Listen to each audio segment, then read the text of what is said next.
just because you don't share everything with everybody does not mean that you're not doing anything phenomenal behind the scenes. And just because you don't share everything with everybody doesn't mean that you're not doing anything at all.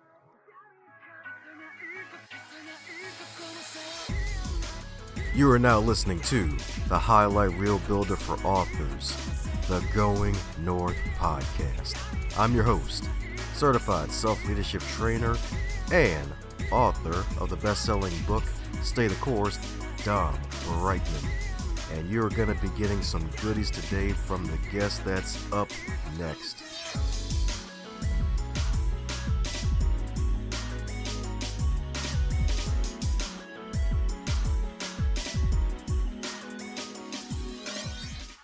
And today on the Highlight Reel Builder for Authors, known as the Going North podcast, we got a returning guest, baby. I'm telling you, it's just like weed. My man's in high demand because every time he comes back, he keeps getting better and better and not butter. Because my man right here, fellow Christian, evangelist, and my man is his third book out now.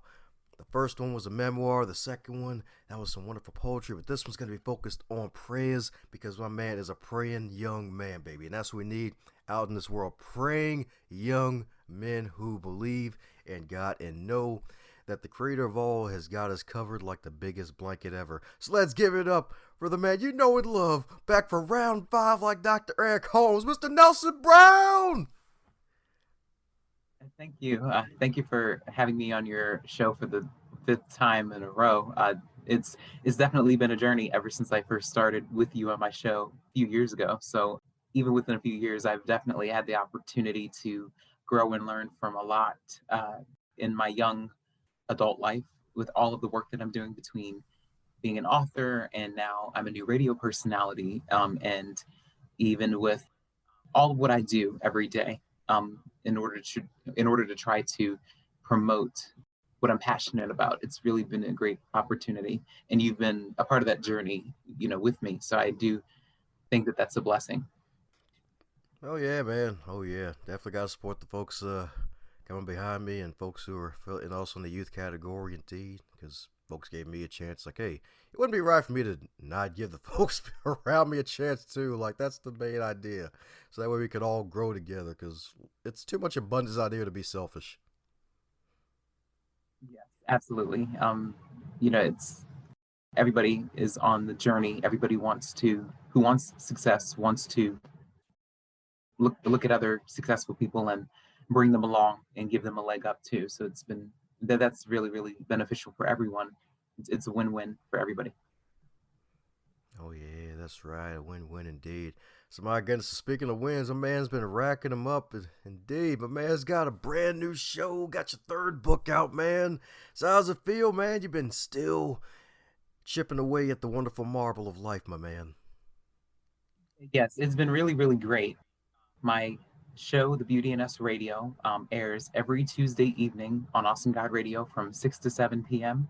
So The Beauty in Us Radio is a radio show that I started with Awesome God Radio because I was thinking of ways in which I could expand my audience and in terms of who my readers are and who my listeners are. I was trying to figure out a way to reach people from a broad point of view. And I first met Awesome God Radio a couple of years ago through one of the members of my church, who was also a fellow radio personality with Awesome God Radio. She's the one that kind of introduced me to Awesome God Radio and to the entire radio station and to the entire family. And ever since then, I've appeared on several of their shows, and even the CEO himself, he was the one that kind of pushed me to start my own radio show, because back then I didn't really think I was ready to start my own radio show because of everything that I had been, juggling, and everything that I had kind of had on my plate. I didn't really think that I had the ability to actually have a radio show and have a station where I can focus on issues that matter from a young man like me, and from my perspective, and even for young men who look like me. I wanted them to have a platform where they could express themselves in a healthy manner, and I wanted to have a platform because I wanted to give young men that look like me an opportunity to speak about things that um, they care about and that they're passionate about. And so that's what the Beauty and Us Radio is all about. So I've had many guests on my show already.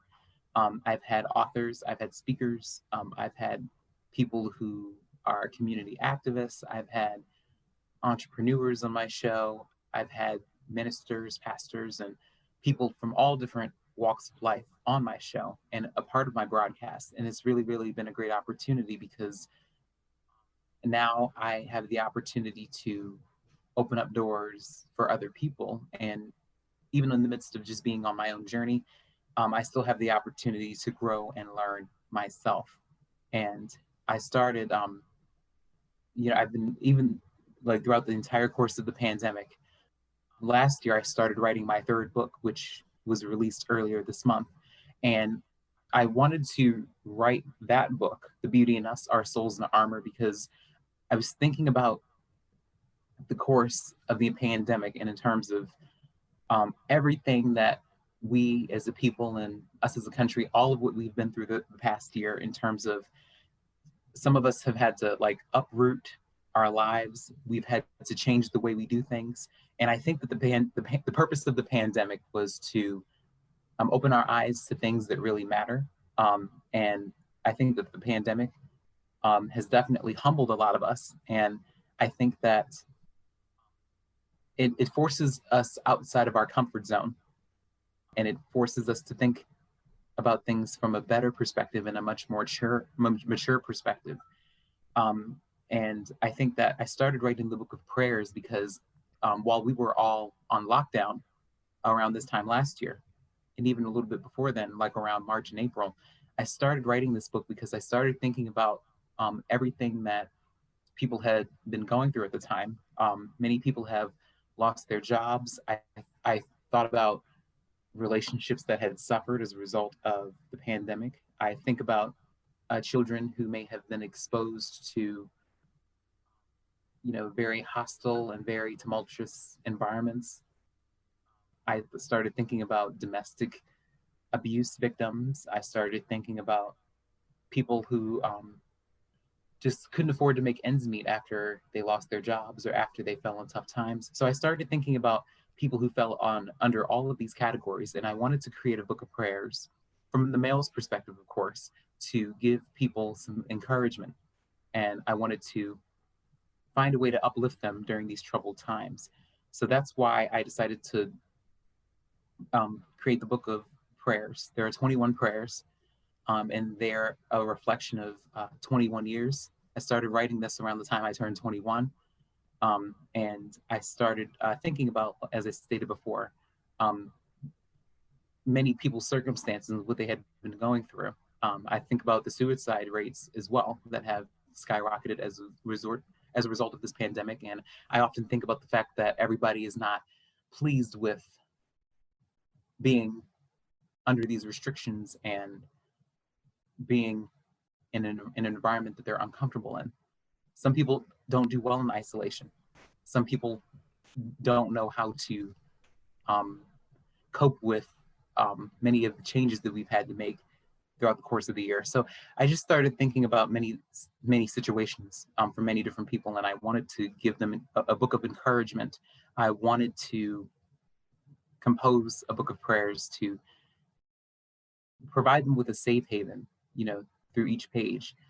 So it's something that I thought about, and it actually, the third book, The Beauty in Us, Our Souls in Armor, I actually had another book that I wanted to release around this time, but after thinking about it, I thought that this book was needed much more than book number 4 now. So that's what that was the whole purpose of me releasing the book and starting the show.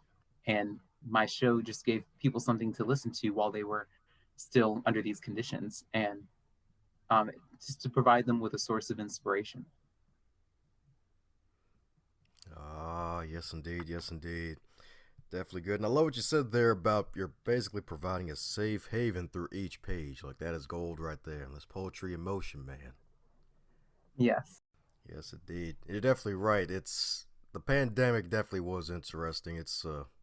It'll make for a great study in human behavior for those who love to study human behavior because my goodness, especially in the U.S. of A. with all the darn political nonsense that went on top of it, and even with what happened in the homes, like kids not being able to really get any food because school time was really the only time they had a chance to get any food, and some children sadly were trapped with abusive parents or abusive adults, and school is their safe haven away from home, and just being trapped with like those types of evil people is it's just really shame. That's just the tip of the iceberg of what was just the other stuff that was going on. So definitely, definitely need encouragement out here on top of a bunch of other things because now hopefully we're coming out of it for good because that's the only thing. And at the time of this recording, I believe they've been lifting up the mask restrictions and more folks are getting vaccinated and things like that. So hopefully we'll be able to keep the numbers down, and hopefully other countries are hopefully be on the up and up too. Because if I'm not mistaken, I think India, they got hit really hard a couple weeks ago, and they're still dealing with the nonsense. It's been definitely a rough ride that just rocked the whole globe. The whole globe got hit by Mike Tyson fist. Yes, and I definitely understand how everybody else feels because, you know, I was one of the people who had a very, very tough time adjusting to the new normal, as people say. So I know how I am, and I know that, you know, I had a very, very difficult time with adjusting to everything as well. And I've also been experiencing a lot of tough times in my personal life as well. So, and because my dad also passed away a few months ago. So between that and additional things that I had been going through ever since the fall of last year, I had a very, very difficult time trying to cope with everything. So in my therapy sessions, I learned healthy ways to express myself and healthy ways to cope with stress and with many of the losses that I've experienced throughout the course of this pandemic and even, you know, growing up. I know that there's much more in store. Um, and I know that, you know, we will eventually, you know, get past this. I got my second dose of the vaccine yesterday, and that made me feel so good because I felt like I was doing my part and saving other people. Especially, I have underlying conditions, but I feel like I'm doing my part by staying safe and being proactive about this situation because I want to get back to normal too. You know, I'm sick of the restrictions too. But again, it definitely has been a humbling experience, and it's definitely forced us out of our comfort zones, and it's forced us to look at things from a much more mature standpoint because a lot of things that used to matter don't matter anymore. Um, After throughout the course of the year, when all of the shutdowns happen, it's still it's kind of boggles my mind to just think about the fact that around this time last year, the whole world was shut down. Um, I had never seen anything like that before. Even with the H1N1 and Ebola and all of the other outbreaks that had occurred when I was younger, between like 2009, 2010, 2011, around that uh, time frame, it was nothing like this. So it really, really, it blew me away. But I managed to keep myself productive throughout the entire time, and I've still managed to grow in a lot of areas, and I'm still growing in a lot of areas. I just celebrated a 22nd birthday, and it's really, really been great to know how far I've come versus where I started from on my journey. Oh yeah, yes indeed, yes indeed. Definitely come far indeed, my man. Yes indeed. And sorry again for the loss of your dad. That's definitely rough, like this time in particular. Yeah, because this pandemic was probably one of the worst times to lose a loved one. But I believe he probably got a better celebration this time this year as opposed to if it would have happened last year. Um, I know it's something that I'll never get over, but I know that I can learn how to cope with it in a healthy fashion. I'm learning that in my therapy sessions all the time. Um, the grieving process. what that looks like and what that feels like, in addition to everything else that I attend therapy every week for. So it's been rough, but I've still managed to hang in there and move forward. That's what I'm talking about, indeed. So my goodness, over these past let's say go with 16 months, like with all of this nonsense going around and all this pain, it allows us to turn it into power and really find solace within it. The good thing about times like these, that even though in the moment we may hate it, when we come out of it, we're usually better for it. So, any three lessons you've learned from this pandemic thus far, since you're still alive to tell the tale about it? Yes. Lesson number one, I would definitely say that relationships matter.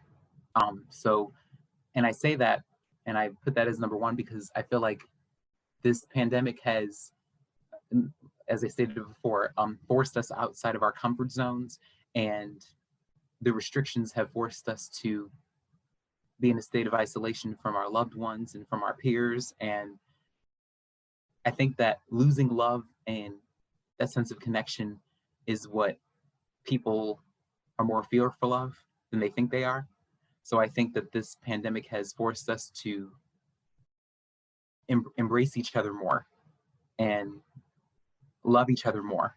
So I think that by us being in a state of isolation and by us being socially distant from one another, doing everything virtually between learning and working and everything else, I think that this has forced us to learn how to embrace our loved ones and our peers, our friends, our family, because I think that people took that for granted before.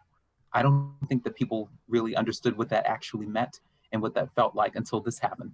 So I think that this pandemic has showed us that relationships matter, and it has taught us how to cherish them and to how to show people that you love and care about them and not just assume that they know, but to show them, because everybody may not understand that,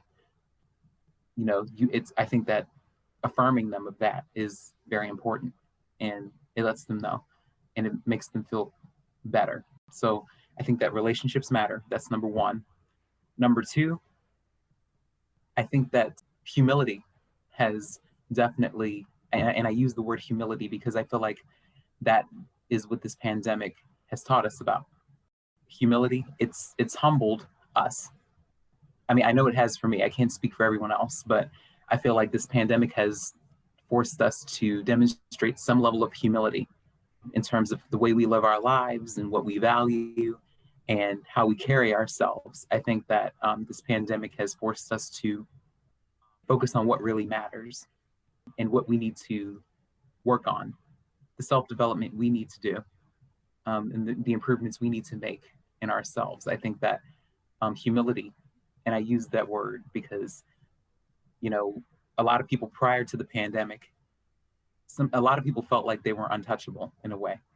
They felt like they felt like, they were on top of their game in terms of the way they live their lives and how they carry themselves, how they go about their day with their relationships, with their families and with their friends and even with their colleagues. I think that some people just thought that they were untouchable. Some people thought that they were invincible and that, nothing could ever happen or nothing could ever disrupt that. So I think that this pandemic has definitely forced us to demonstrate a level of humility for what we have and what our circumstances are, and how you can lose that like that. All of what you have, you could go from being on top to kind of having a fall from grace, not, very quickly. So I think that a lot of people just took things for granted. I don't think people cherished things before the way that they do now, or the way that they should now. So I think that humility has definitely been my second point, and number two for me. And number three, I think that my number three would be to um, think of myself higher. Well, that's kind of number three is kind of personal, but I guess thinking of myself higher. I'm still learning how to develop a better sense of self confidence in myself. Self confidence. I've struggled with self confidence for a long time. I'm working on that in my personal life. I think that for a long time, I've overcompensated in my professional life to kind of make up for many of the flaws and weaknesses I feel like I have in my personal life. I'm just feeling the need to be perfect all of the time and not giving myself a break and setting unreasonable standards for myself. I think that this pandemic has definitely showed me that sometimes I just need to get out of my own way and just get over myself and just figure out how to just not dwell on what I don't have or what I lack in and focus more on my strengths and my abilities. So I think that just thinking of myself higher would be number three. And I hope that everybody else can think of that the same way, just thinking of themselves higher and just doing the best to be the best that they can be. So I think that those would be my 3 points that I would gather as a result of this pandemic and us coming out on the other side of it. Ah, yeah, I can say that again. Yes, indeed, relationships, my goodness. Like, yeah, definitely needed those. Definitely needed those. Like, whether it's pre, during, or post pandemic relationships, always a must. And heck, even humility. I remember, I forgot who it was, like early last year, some big time guy who wrote this powerful book series. He was talking about how he was grateful that he was able to release a new book that was scheduled to release around that time, so that way it'll be able to hold over his staff for another month. And just hearing him say that, it's like, wow, it's like we got people out here living paycheck to paycheck. It ain't just the people, it's the businesses. Right. Because they got to make payroll. Because, it's like, hey, they're keeping the business going and keeping money in your pockets for the most part if you make enough revenue. And it's like, oh, got to make sure you stay grateful and humble. And heck, even try to stay confident yourself, because sometimes it's similar to motivation, as the legendary Zig Ziglar would say. It's something we have to do daily, like bathing. Sometimes we just have to motivate ourselves every day to get out of bed and make some progress and to make sure we keep going and going. So, my goodness, so with all this wonderful stuff, this wonderful show, it's been going strong, if I'm not mistaken. I'd say, wow, so probably about what, 9 months since it was last September when it launched, right? It'll be a year. I'll blink and it'll be a year in a second. So it's been really really great. I've been working on my promo for my show because I want to spice things up a bit with my show. I'm working on my opening credits in my promo, and I'm trying to develop a much better background that's a little bit sexier in a way instead of just dull and kind of bland. But I've had the chance to just work with what I have for the past few months, and I think that it's time to kind of step up my game and reach a new level with the show. And again, it's been really, really great. It's been a blessing to have the opportunity to meet so many amazing people and have so many faces on my show. And I think that every single show, I always go in with a humble approach. And I'm not really focused on how many people watch, or I'm not too concerned about people who don't approve of the work that I do, or what I like to discuss on my show, because I'm more confident in what I have to bring to the table than I used to be. There was a point in time where I felt as though people wouldn't really be receptive of what I have to discuss. So that's why I kind of shied away from the whole concept of starting a show. I was very apprehensive about starting a broadcast of my own, because there was a point in time where I would share what I would want to share with my close friends or with my peers or with my family, but I never imagined myself being on an open forum talking about the things that I want to discuss, and that may be deemed taboo or controversial in the eyes of others. But I'm a lot more confident in what I do professionally now than I used to be. Now, my main objective is to figure out how to develop that same level of self confidence into my personal life that I do in my professional life. Because I know that I have the skills and the knowledge from a professional standpoint to accomplish things and to make a difference and to give back and to act as a mentor. But in my personal life, I still feel like I put too much pressure on myself to be great. And I think that I put too much pressure on myself to be that perfect example or that perfect role model. I feel like I beat myself up too much when I make mistakes or when I have shortcomings or failures. But I have to teach myself and be gentle with myself and know that failures mold you into a better person individually. And they like I said before, the failures are what make you who you are, because you're not the same person that you were before versus where you will be years from now. Um, so it's a journey, and I always have to keep that in mind. You as an individual, your failures don't define who you are. So I know that they just mold you into a better person later on down the line. So sometimes I still have a difficult time reminding myself of that, and like we said on my show last week, I find myself staring at the computer for 7 hours. It's 11 o'clock at night, 12 o'clock at night, 1 o'clock in the morning. And I'm like, I need to go to bed. Why am I still looking at the screen? Why am I doing this to myself? I can just pick back up on it later. It doesn't have to be perfect. So I'm constantly telling myself this over and over again, because I'm up in the middle of the night beating myself up about stuff that can I can go back to later, and that I can change, and that I can make alterations to, in terms of the work that I do and what I like to present on my broadcast and what I'm writing about.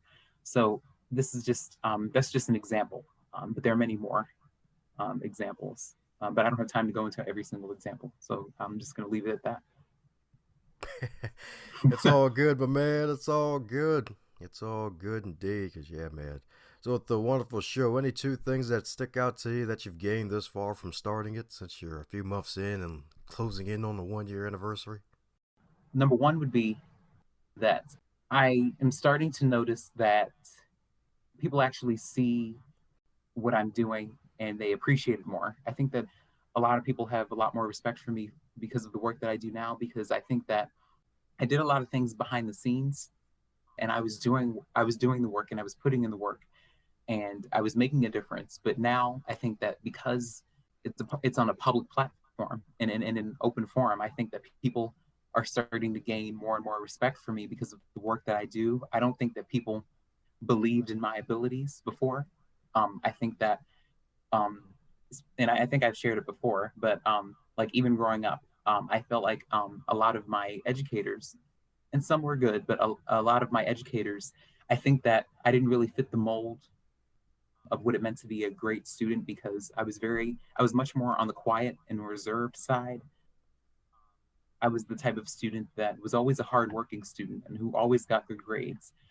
But I felt like I was overlooked. I was often overlooked because I didn't really fit the mold of what they considered to be an excellent student, because I didn't have a perfect GPA, or I didn't take all of the advanced placement courses that they had to offer, and because I didn't have all of these titles like salutatorian or valedictorian and everything else. But I feel like I was still a well-rounded individual, and I think that towards the end of my education, from kindergarten all the way through 12th grade, I think that I had finally obtained the recognition that I deserved in terms of being an all-rounded student, because I feel like that's what makes you better than just having your head in the book all the time, or just learning how to take a test well. I think that your character matters. I think that your respect, not only for yourself, but for others, matters more than just what grade you get on the test or how many advanced placement courses you take.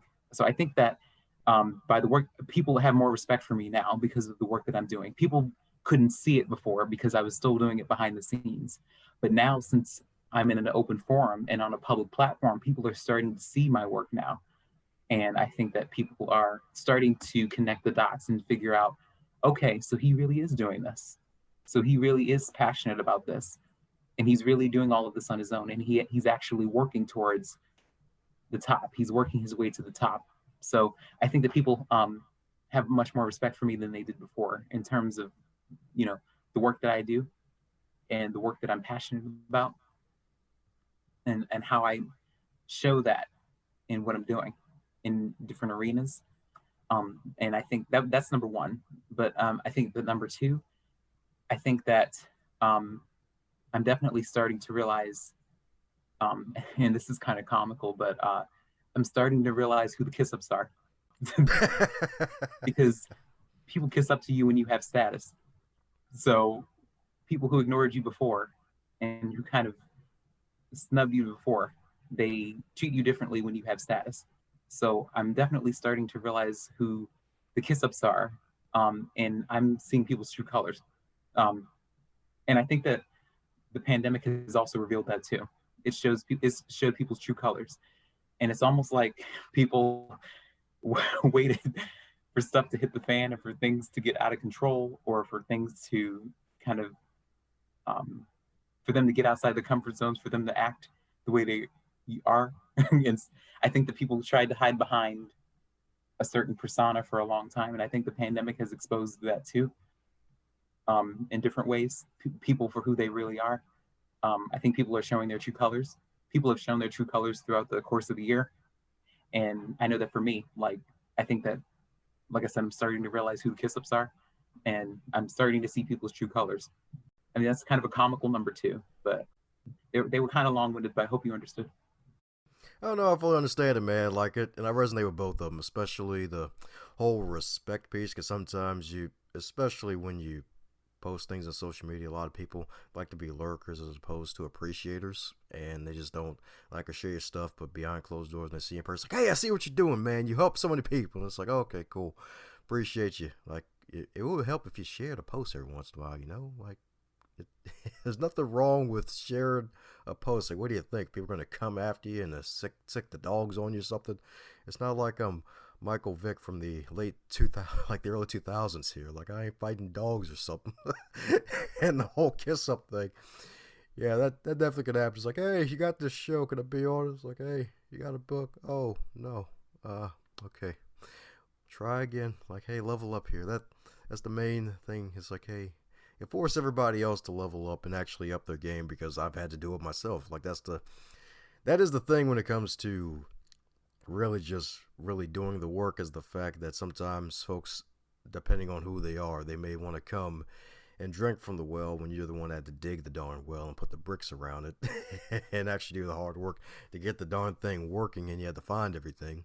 And they want to come around when the prosperity is there, because everybody loves a winner, and there's nothing wrong with that. It's basic human psychology. We all want to be around winners. The only thing is that they'll just won't be first in line compared to those who are with you. And heck, even with us in the beginning, when we were still learning as we're going. Heck, even now, where we're both still learning as we're going. Because myself, I may be a quote unquote expert because of the content I put out, but I'm still learning. Like that's the biggest thing ever. Is I try to keep a beginner's mind here, because don't want to act all high and mighty. Heck, even going back to what you said about humility. As soon as you feel that you're so prideful on top of the world, there's someone ready and waiting to pull that rug up from under you, and you're gonna fall flat in your face. You'll be like, oh man, darn, I think I busted a tooth.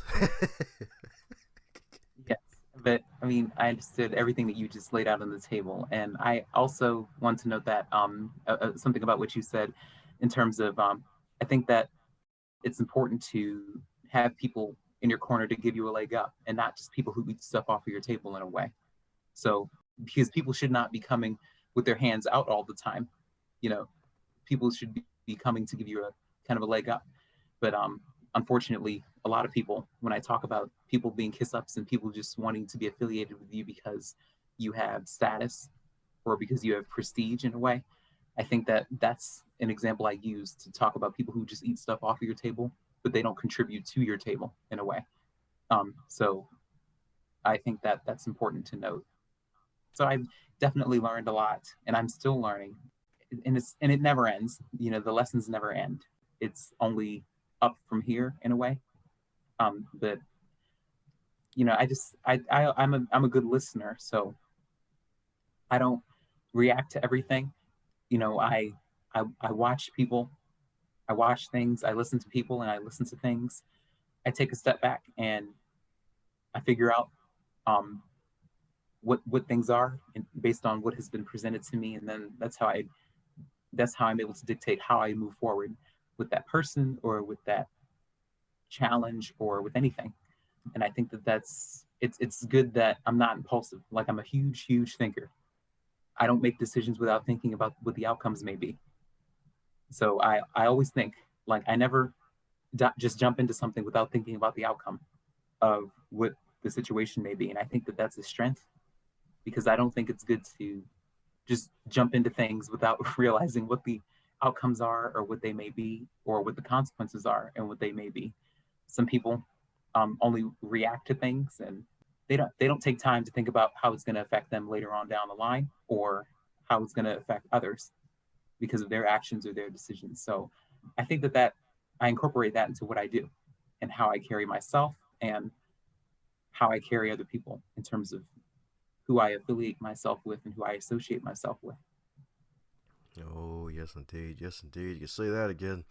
Definitely can say that again, indeed. So, my goodness. So, since this is far from your first rodeo, is there a question that you wish you be asked more often when you're on the guest side of the game? I feel like a lot of people, again, underestimated me because they they couldn't see what I was doing behind closed doors. But I think that people are gaining much more respect for me because they can see what I'm doing, because I have a show and the work that I do is out in an open forum and on a public platform. So I think that the question I think that I should be asked more often is, you know, I think that, you know, who are you, or what do you like to do? I think that would questions like that. I think that people should actually ask me more often, because a lot of people, I feel like a lot of people don't understand me. I think people, and it's a part of human nature. People, they pass judgment on me without really getting to know me first. A lot of people think that because I don't brag about things, or because I don't post my whole life on the internet, that I'm not doing anything, or that, you know, I'm not achieving, you know, my dreams. A lot of people just assume that I'm not doing anything, or that, you know, I don't mean what I say because I don't brag about it and I don't boast about it and I don't put my entire life on the internet and I don't put all my business out there. You know, I know how to keep things to myself, because some people really need to stay off the computer because I feel like people share way too much. And I just look through because I'm nosy. I'm naturally just nosy. So I'm just looking through just to be nosy. I don't say anything. I just look just like everybody else does. But I feel like people post too much. People post too much. I think people need to stay off the computer sometimes and just take a hiatus from social media, because some people are just, they should really be banned from social media because of this. I look at the stuff they post. I don't say anything. You know, I never say anything. I just look. And when people tell me things that they do, I'm just like, okay, you know, I don't say anything, you know, but I just listen and I watch. I don't say anything. I keep my opinions to myself. Yeah, another reason why I share nothing but my business and a bunch of random memes online. Because social media is not my freaking journal. I got an actual journal for that stuff. Yes, yes, yes, yeah. But again, like I said, people just don't. A lot of people don't know me, so I think that because I don't share everything with everybody, and I don't post all of my business online. People just don't think that I'm doing anything. But that's not true, and I think people are starting to realize that I am doing things, but I just choose to share what I want to share. You know, I don't have to show you who I'm dating every single month. you know, you know, I don't have to show you what I'm eating for dinner. Like, I don't care. you know, like, I don't care what you're eating. Like, I don't want to know what airport you're at. You know, if you're at the movies or anything like that. You know, I don't share stuff like that.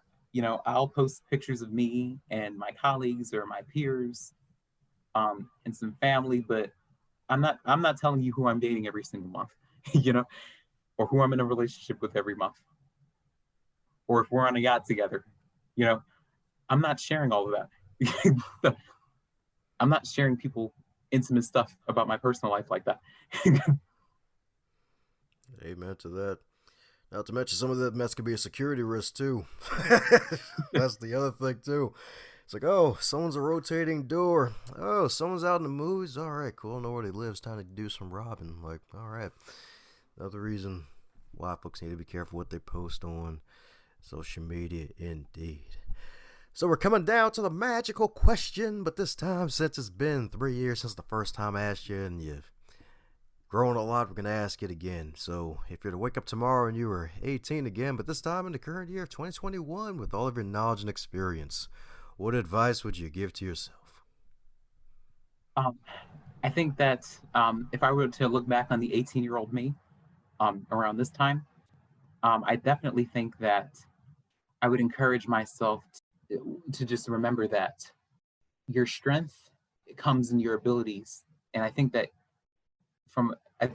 your strength comes from here, and it's not always physical, um, and that you being a young man has nothing to do with the strength that you have from a physical standpoint. I think that I would encourage my 18-year-old self to remember how strong I am intellectually, and how I can be a creative genius, and how I can again use my intellect in order to make a difference and to show how strong I am. So I think that I would tell the 18-year-old me that my strength does not have anything to do with my physical abilities as a young man. I think that I would encourage myself to remember that my strength comes from my intellect, and my creativity. So I think that that's what I would tell myself. And I say that because as a young man, I feel like I'm still pressured to, be perfect. I'm still pressured to be great, especially a young man of my background. I think that we have a lot of pressure in the world to be great and to be phenomenal and to just be the best we could be, because I feel like we're under scrutiny 24/7. And I think that it's just people just have the stereotypes and the misconceptions, that they're eager to just, throw on me, or just young men that look like me often, instead of realizing who we are as individuals, and how we are unique and how we are all strong intellectually, and not it has nothing to do with our physical abilities. So I think that that's what I would tell my 18-year-old self. Ah, there you go, indeed. That's right. Your mind is powerful indeed. Mind is powerful. The heart is powerful indeed. Definitely tap into those indeed.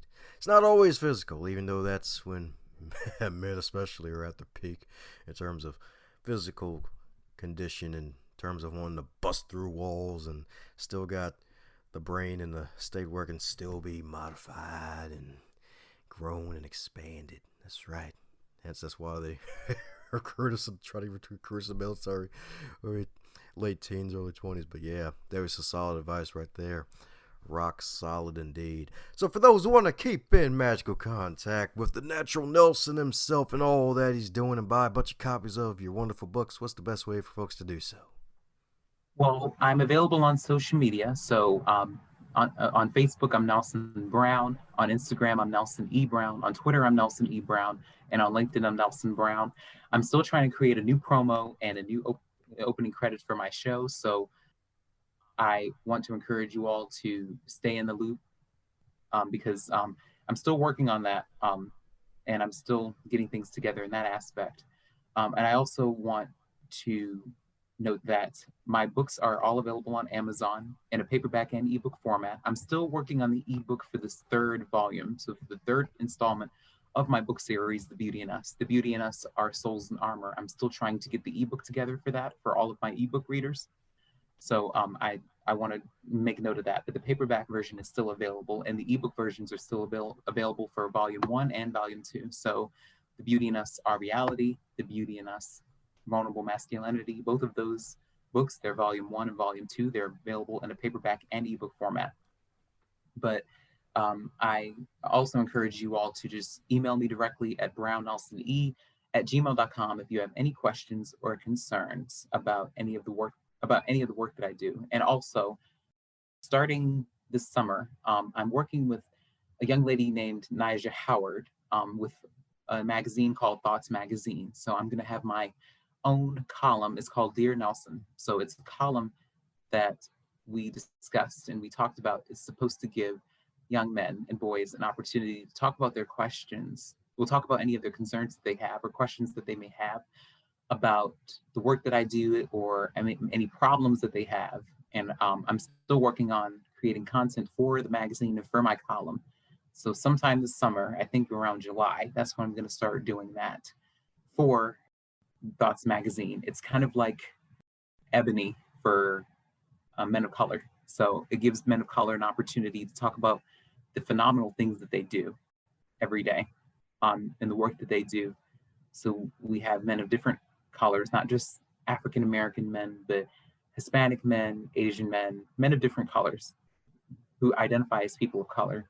We have an opportunity to let our voices be heard in that magazine. And I think that the Dear Nelson column is going to be really, really good. Woohoo! Well, there you have it, folks. Be on the lookout for that wonderful column in that magazine, baby. That's right. Is it going to be one of those e-magazines, too, where folks can flip through online? Yes, from my understanding, yes. I still have to meet with Miss Howard. Her name is Nija Howard, so I'm still working with her about that. So on that, so I'm gonna speak with her about it. I'm gonna keep everybody in the loop with that. And also, a platform that we use for our show on Awesome God Radio is called StreamYard. So StreamYard has been a really, really phenomenal tool that we use in order to promote our broadcasts and in order to do our virtual shows. So our CEO is still trying to figure out how we can use Instagram to post our shows because StreamYard does not allow us to post shows through Instagram. So we're trying to figure out a different tool to use so that we can post all of our shows and all of the station's content onto that social media site. But through Facebook, Twitter, it's really good. So there's much more in store, for me and for all of us. Oh, shoot. Awesome indeed. We'll put all that wonderful good stuff in the show notes indeed. So there you have it, folks. Reach out to Nelson, learn more about what he's doing, snag a copy or two of his books, especially if you haven't grabbed volumes 1 and 2 indeed. So you can get the trifecta of the whole darn triangle, the whole collection. That's right, the whole collection. Yes, indeed. Yes, indeed. So any parting words before we close up shop, my man? Yes, my parting words, I think it ties into what I stated before about the fact that you can be who you are and you don't owe anybody an explanation for why you do what you do and how you do it. I think that just because you don't share everything with everybody does not mean that you're not doing anything phenomenal behind the scenes. And just because you don't share everything with everybody doesn't mean that you're not doing anything at all. So you don't owe anybody an explanation for why you do what you do. You and God or whoever your higher being is, whoever your deity is, you and whoever your deity is, that's between you two in terms of why you do what you do. I think that what you do and how you do it and why you do it, it's supposed to resonate from the inside out. And I think that as long as you stick to what your values are and what your passions are, that's what's more important than what looks good or what it means to maintain a certain image. This is your host, Don Braben. Hope you enjoyed what you just heard. And if you really did, do me a solid and leave a review if you're listening on Apple Podcasts, on YouTube, wherever you're listening to. And subscribe to hear more because more is coming your way to advance you further than before.